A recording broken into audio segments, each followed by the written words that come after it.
Astrologiquement, j'ai un peu consulté les bons experts dans la matière. Et moi-même, j'ai mes propres intuitions. De toute façon, avant la pleine lune, on est 3 jours avant la pleine lune.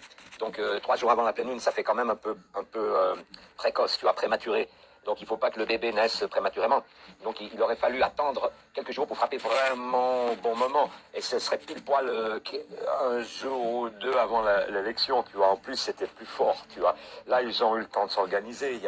Ils ont perdu l'effet surprise. Et puis les gens ne sont pas au niveau d'alignement cosmique et autres. Il semble que c'est pas vraiment prêt. Par contre, il paraît que depuis cette pleine lune, il va y avoir une conjonction entre Mars et Vénus qui normalement sont jamais en conjonction, ou enfin, non, c'est pas qu'ils sont jamais, mais c'est que ça met un cycle énorme, c'est des centaines d'années avant que de nouveau Vénus s'accouple avec Mars, tu vois, ça fait un mélange des opposés, le Mars le guerrier et Vénus la tendre amoureuse, etc. Enfin, tu vois, c'est le couple parfait en quelque sorte, mais c'est aussi bien violent que tendre, aussi bien tendre que violent.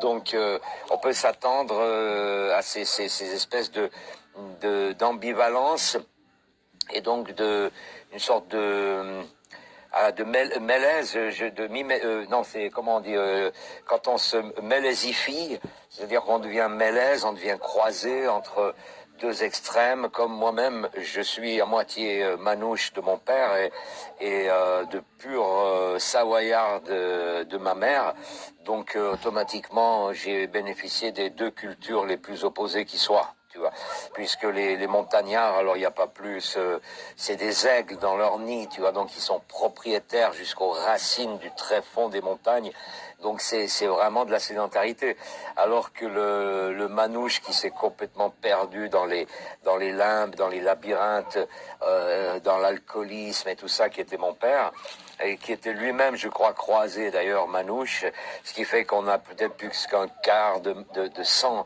de cette époque des gens du voyage.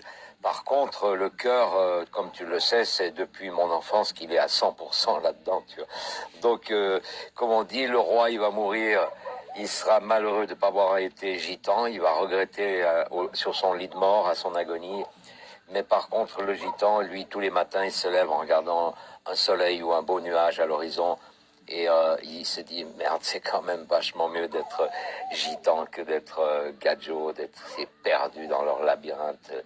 La bourgeoisie matérialiste, capitaliste, égocentrique, soi-disant démocrate, mais double jeu, double gueule, sans honneur, sans intégrité, sans unification de la personne qui prétend à toute cette melme. Voilà, à bientôt et ne vous emmerdez pas, quoi.